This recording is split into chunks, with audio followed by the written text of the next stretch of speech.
Allora io chiudo davvero facendovi vedere questo interessantissimo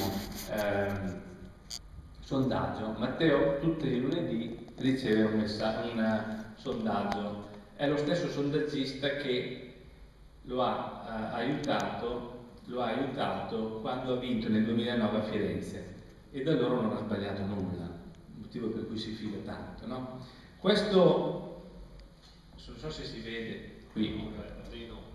Beh, insomma, comunque questa gialla è Pierluigi, il blu è Matteo. Qui c'è scritto dati relativi ai certi di andare a votare.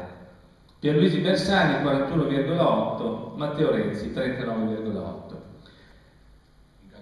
In caso di affluenza bassa. Allora, quest'altro invece, vedete il blu e il giallo come si sono invertiti, in caso di affluenza alta con probabili più certi, dove i probabili è una quota abbastanza rilevante, ma intesa come quella gente che ha affollato i nostri teatri nel giro delle 108 province, è quella che avviciniamo e ci dice che è interessata al progetto politico, che va soltanto aiutata per fare l'ultimo passo.